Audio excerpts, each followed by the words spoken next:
G'day hikers and welcome to Hike the Highlands Festival YouTube channel. My name is Tom Wilson. I'll be your host today. And today we have a special guest, Janet Barlow with Hike Nova Scotia. She's the executive director. And her topic is Hike Nova Scotia, how it's adapted, the hiking trends, and what's new. Welcome, Janet. Well, thanks for having me. Glad to be here. Okay, so today I'm just going to talk a little bit about Hike Nova Scotia and the hiking trends that we've noticed over the last year. So I'm going to make reference more to the last fiscal year, which is April of 2020 to March of 2021. So just to give you a little bit about Hike Nova Scotia to start off, for those of you who might not be as familiar. So we are a provincial nonprofit organization, and we're just trying to grow a culture of hiking in our beautiful province. So we strive to be the voice for those who hike, walk, and snowshoe. Now, we don't own or build trails ourselves. There are lots of other groups that do that. We're more about hiking promotion, education, and just encouraging and motivating people to get out on the trails. And we are member-based, and if you become a paid member, you get lots of perks and discounts. And we also have a website and social media that are really great resources for hiking and trail information and events. So we operate in these 4 areas: advocacy, promotion, capacity building, and leadership. So I'll break down what's new and the trends into these 4 different categories. So in terms of policy and advocacy, well, last year we saw an incredible surge in trail use, and that seems to be continuing. And this comes from anecdotal accounts and trail managers reporting trail counts. And you know, it's all up. So this is really good news, but it is a double-edged sword because there are negative side effects that go along with that. And so trail managers are seeing impact on their trails from overuse and improper use. So we're looking at things like widening of trails, erosion, litter, fire pits where they shouldn't be, and other damage. So if there was ever a time for more investment in trails, it is now to help upkeep what we currently have. So back in December, Hike Nova Scotia did a little campaign called Speak Up for Trails as part of the Nova Scotia government's budget consultations for 2021-22. And then because of our recent provincial election, we did a similar campaign around that for the election. And we got pretty good feedback and uptake on that. So in general, we just like to give comment on government plans and consultations that affect hiking trails and wilderness. So that's where we're coming from when we talk about policy and advocacy. So promotion is probably what we do most. And so how do you get more people hiking? Well, it's pretty simple. You offer guided hikes and other events. And so we held the 2020 Fall Guided Hike Series and then the Winter 2021 Guided Hike Series across the province. So we, between those 2 events, there are about 58 events and over 1,000 people. And those were organized by 32 different partners. So usually we have closer to 1,500 to 2,000 people coming out for those 2 hike series.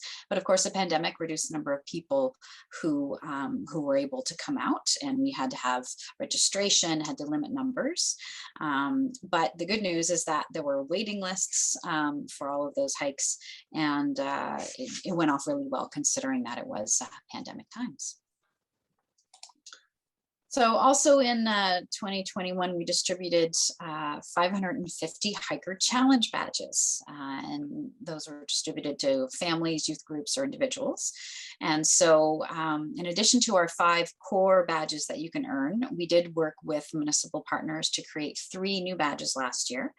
And we added Annapolis County, Cape Chignecto, and the Chester Art Adventures badge more recently in the last couple of months. So we are open to other partners working with us to create even more regional badges. There is a cost involved and there's a process, but we're very open to that. And the Trail Shop is our partner on the Hiker Challenge, and as well as a general sponsor of Hike Nova Scotia. More on promotion, we have the International Appalachian Trail, or what we call the IAT. And so we host the Nova Scotia chapter of the IAT.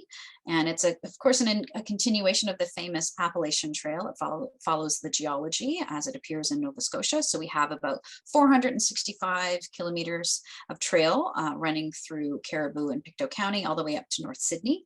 Now, I did say we don't build or maintain trail, and that is still applicable to the IAT. It is a trail concept that's overlain on existing trails and routes. And so we simply promote that trail concept, that route. And it is part of the Trans-Canada Trail as well as the National Hiking Trail. And parts of the trail in Nova Scotia will be designated Dark Sky Trail, which is kind of exciting. That's new this last year. And we did start the process to create a map and trail guide app for the IAT in cooperation with the Gut Hook Guides, if you've heard of those. So that's kind of neat. More on promotion, we have our new NSWalks program. And it gets at the more walking part of hiking, walking, and snowshoeing.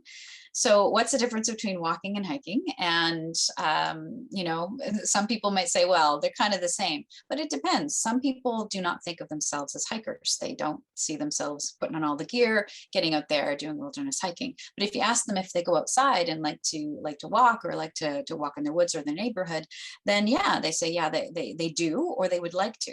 So NSWalks is all about creating local community-based regular walking groups. So maybe weekly walks. So they may walk in town, in a subdivision, at the local track. They might hike on a local trail, but maybe not.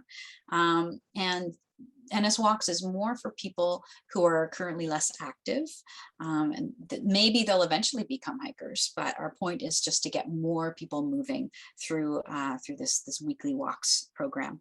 So we do provide free walk leader training, and we match walking participants to local walking groups. And now we have well over 30 walking groups across the province since the spring. Of course, the pandemic held us up a little bit this past spring.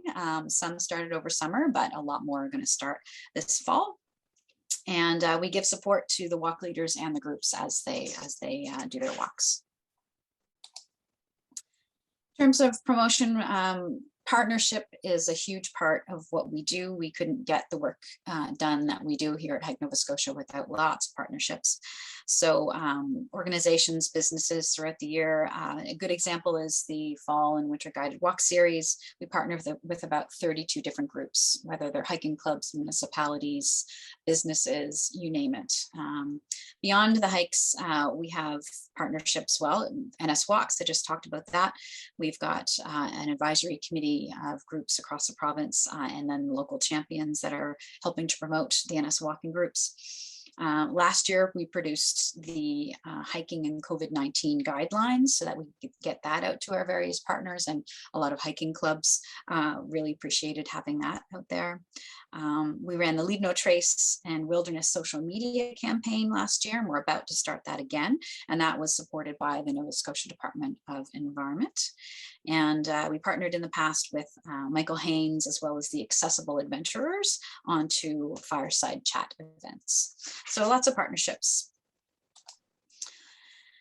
And social media is a big part of what we do. We've got quite a respectable following on social media, and that's thanks in large part, mostly due to Kate Sullivan, who is with Virtually Connected Solutions. She's our social media manager. We contract her to do that work for us. And the numbers that are up on the screen there, those are for, as of today, September 7th. So between our social media feeds and our monthly e-news, we reach regularly about 80,000 people across the province. We also experienced over the last year an overall 10 to 28% increase in social media engagement, along with increases in website hits, requests for information. Traditional media hits like newspaper articles and public service announcements and so on did go down, but that's because a lot of media outlets either stopped publishing or stopped publishing community events. We've also partnered in the past with Tourism Nova Scotia to help market hiking experiences to locals. So more along promotion, you can help get the word out by purchasing a Hike Nova Scotia branded t-shirt or one of our solar lanterns. Another thing that we do is capacity building. So courses, workshops, and webinars. And we have a series of courses that we offer to build skills, partnered with the Outdoor Council of Canada on several courses, 6 courses in this last year for about 52 people. We had our Reconnecting with Nature workshop for about 51 people. Of course, the pandemic really reduced the numbers of courses and workshops we could offer. So we pivoted a little bit and we started offering webinars. And that was really great because basic information like intro to hiking, tick prevention, happy hiker feet, you name it. We had about 16 different webinars. Some webinars were repeated. So intro to hiking, we offered maybe 8 to 9 times over the last year. And we offer those free to Hike Nova Scotia members, or $20 if you're a non-member.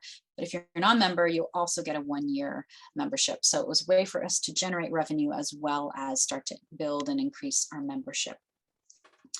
So 16 webinars in the last fiscal year for almost 350 people. And then the hiking summit is something we do to help bring people together. We bring hiking and trail leaders together to mingle with actual hikers. We find this a really great mixing of minds and enriches what we do, and it builds our network. It connects people to each other, and it also features regionally every year a different hiking area and hiking trails. We've had to postpone it twice now, June of 2020 and then this past June, but we're pretty sure we're going to be able to offer it in June of 2022 in Shedikamp. And so we've had a very persistent and enthusiastic summit committee based out of Shedikamp. So when we finally do hold the summit, I think we'll all have a celebratory hurrah when that happens. In terms of leadership, membership, we're trying to build our membership, of course. I spoke about that a little bit, but we did in this last year see membership increase by about 20%. And that's, this interest in outdoor activity, people getting out, not much else to do. So they go out on the trails. They're free. It's something to do. Most people have a trail somewhere nearby. So membership and interest in hiking and hiking information, we think generated this increase in our own membership. And, although we may have, 1,100 or 1,200 members, those members actually represent twice that number of people because we have group and family members. And we did a membership survey fairly recently and had Data for Good partner with us to analyze that information. So we get feedback from our membership so we can improve what we do, improve the member experience. And then we also had 3 member benefit partners come to us, 3 different businesses saying, hey, we'd like to support you somehow. So now we have additional discounts and perks available from those businesses to our members, in addition to the, almost 24 other businesses that give membership discounts. And partners, we're very thankful for ongoing partnerships with folks like the Trail Shop, the Outdoor Council of Canada, Leave No Trace Canada, the International Appalachian Trail, and many others. And a key funding partner for Hike Nova Scotia is the Nova Scotia Department of Communities, Culture, and Heritage. And speaking of membership, you can become a member of Hike Nova Scotia and get discounts at our growing list of outdoor retailers, accommodations, restaurants, and more. You also get our monthly e-news. You get discounts on Hike NS courses, webinars, and summits. So do consider becoming a lifetime member, and then our automated membership system won't have to bug you every year. Lifetime membership is $200. But if you're just up for an individual one, just an annual one, it's $20, $35 for family membership, and $50 for a group or organizational membership. So that is Hike Nova Scotia over the last year. Couple questions. We have found, Hike the Highlands have found that that over the years, things have changed in terms of marketing and how we attract hikers to come to our webpage. And these are just a couple of insights that we've learned. And I noticed by your numbers, you're pretty well right on with, you're learning that too. Facebook is popular, but Instagram is bigger. Twitter, we found that most hikers don't care about Twitter. We have hiking,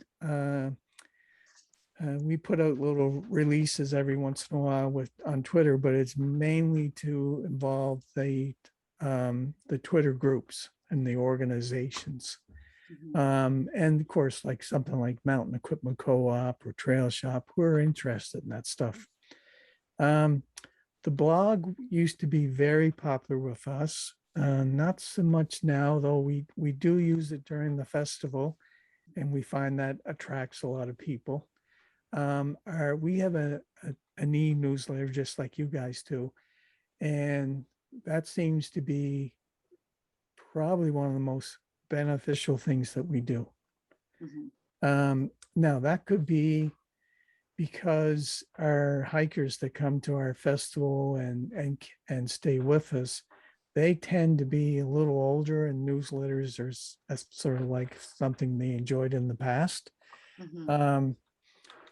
But it is interesting to see how social media and marketing and the internet, how things have changed so much in the last 10 to 15 years. And just looking at your numbers, you can see that too. Yeah. I mean, Facebook is still one of our more popular platforms. E-News, Facebook, and our website, according to our latest membership survey, those were the top 3 ones that those who responded to the survey appreciated. But you can't ignore the Instagram and Instagram numbers.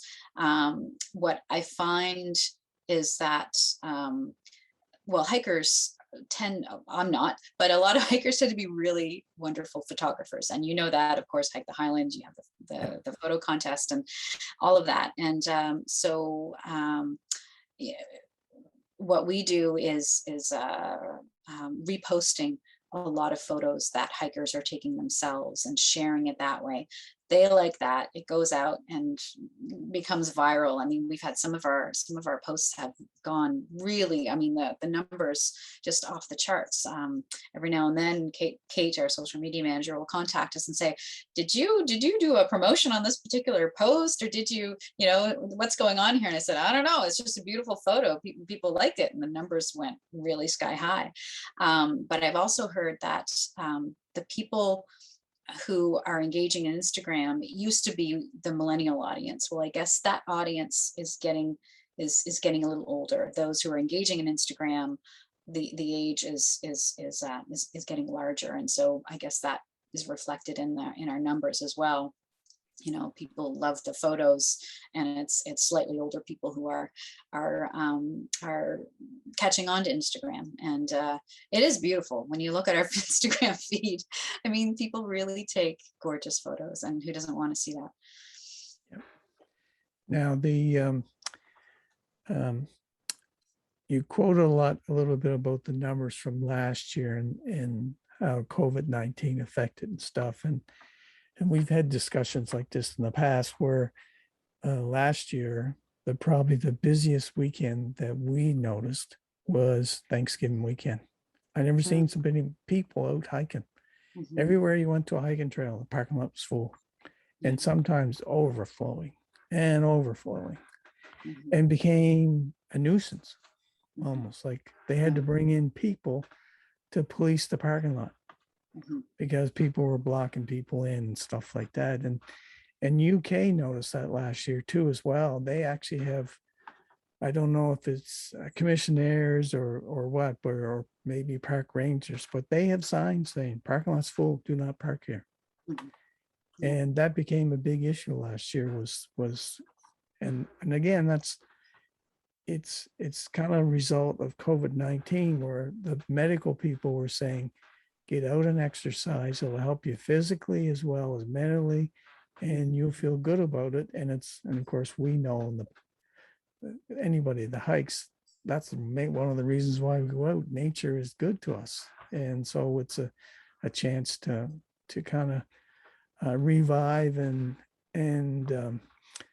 get back to normal stuff after you come back. And so now this year we saw numbers seem to be down in June and July.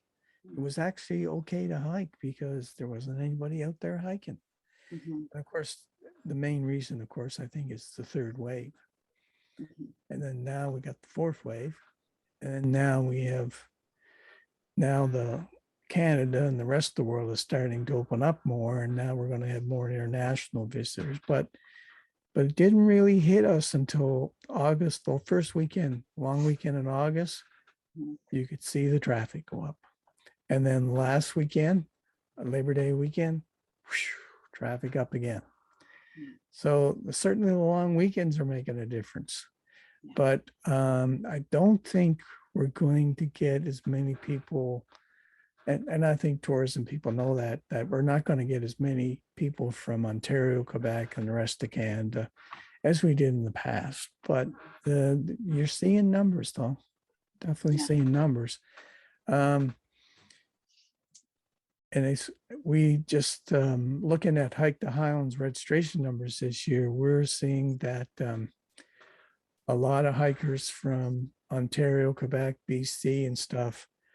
We have a hiker from Saskatchewan that's joining us virtually, Mhm. and so people still don't feel a little safe yet, Yeah. and that's going to take time because everybody's different.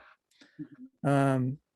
I know with Hike the Highlands coming up this weekend that I'm feeling a little different too because it'll be really my first time where I'm exposed to a group Mhm. or a gathering, if you may want to call it. And so that's all new. Mhm. But we did have family visit us quite a bit this summer, and I got to get used to the group numbers, but they're family and we're used to them.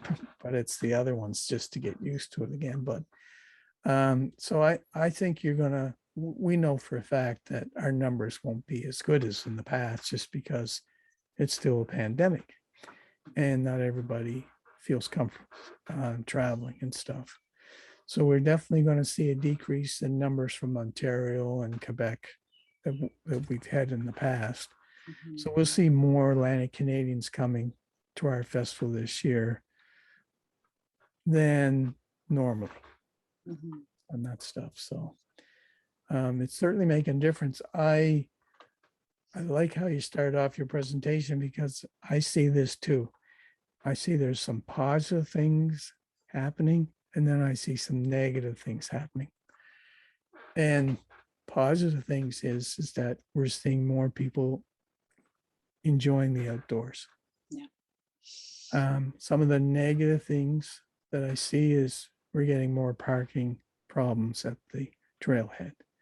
We're seeing the trail being having erosion or an environmental impact because they have to step off to allow other people to come by. Mhm. And I certainly hope that if we do get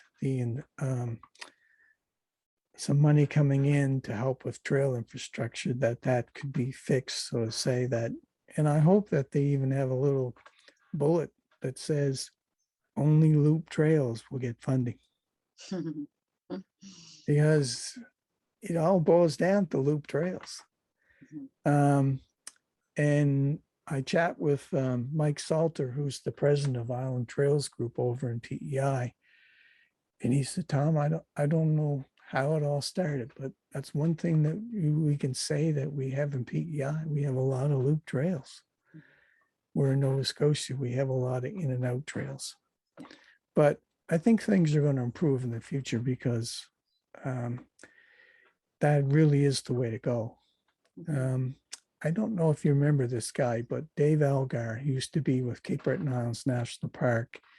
He later went and got transferred to Keji, but he was a great believer in loop trails. He said that is the way to go. And cross country ski trails were all becoming looped. And he said, why don't we do this more in hiking? Mhm. And Yeah. so he was always pushing for the loop trails. And I think that's certainly the way to go. Mhm. Mike Salter also said this, and I've seen it too.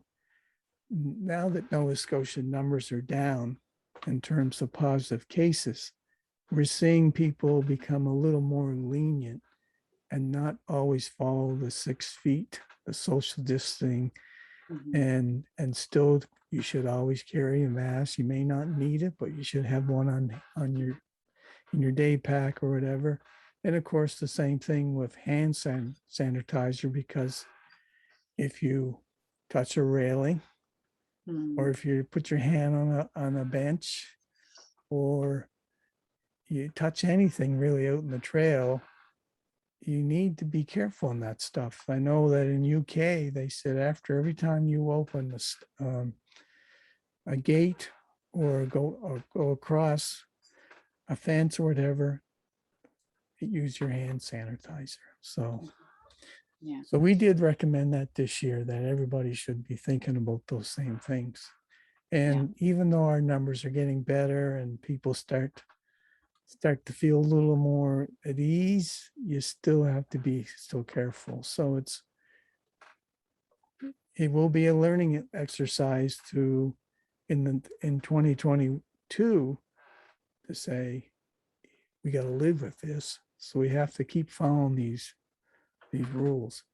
And it's, I don't think it's too hard, but I find that I don't go anywhere else. I have my mask. And when I go to Bedeck to do errands and stuff, I have the mask on the whole time, outside or inside. Because with me and with COVID-19, I like to go to Bedeck and do my errands and out of there in 30 minutes. So I don't look or do anything. The odd time I might see somebody, I'll just say hi, and then I go. Yeah, so it is automatic these days now, and as far as hiking goes, I mean, they do say from a public health perspective, being outside is less risky when it comes to the virus than anything else. But everything you were saying about, it's good and bad. Some of these bad things, they're good problems to have. The more people who get out there, the better. And it will be really interesting, though, to see if the trend continues as things open up and as hopefully things get back more to normal, if we'll continue to see people coming out onto the trails. Part of it, I initially thought, well, there's nothing else to do, so everyone's out on the trails. So we'll, as arts and culture events open up and those opportunities open up, will we see them? Will we see people going and doing that more and the trails a little less? I think maybe likely, but I think we're still going to retain some of those newer hikers. I mean, once you get a taste of this, for a lot of people, they just want to keep coming back for more, which I think is great. It's great for people's health. It's great for the trail and hiking movement. I think the more people, the better. But we just have to make sure we manage it well, and help trail managers, give them the funding they need to not only create new trails, but I think more important than new trails is maintaining the ones we have and the infrastructure like parking. I mean, I think the pandemic pointed out we've had parking issues at certain trails across this province for quite a long time, but the pandemic just pointed that out, like really shone a light on that. So I'm really hoping that especially in the Cape Breton Highlands. I mean, I know there's some pretty small parking spots for some pretty spectacular trails.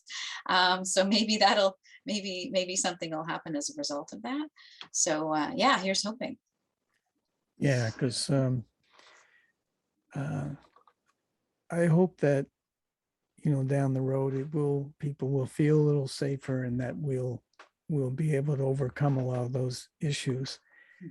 I really like the issue you brought up last year was pull-off spots.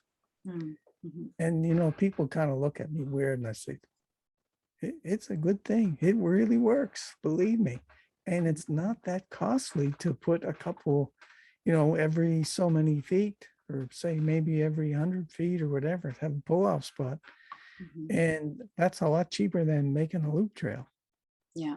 And also the impact people too. Feel safe. Yeah, and it's also, as numbers go up, it's not even just for the pandemic, but for a trail like Cape Split, in the valley. You know, the May long weekend a year ago, it was 3 weeks after they allowed people to get back onto the trails and into the parks again. People were just ecstatic, and I was on that trail the May long weekend, and there were traffic jams along that trail, and people were stepping off to give others room, because that trail, sometimes it's just a narrow footpath in some areas, and they're stepping off onto these beautiful spring beauty and trillium. So having, you know, as numbers increase on our trails, having spots so that we can preserve, you know, we can preserve some of the vegetation and the beautiful flowers, and so that we don't have too much of an impact from a leave no trace perspective.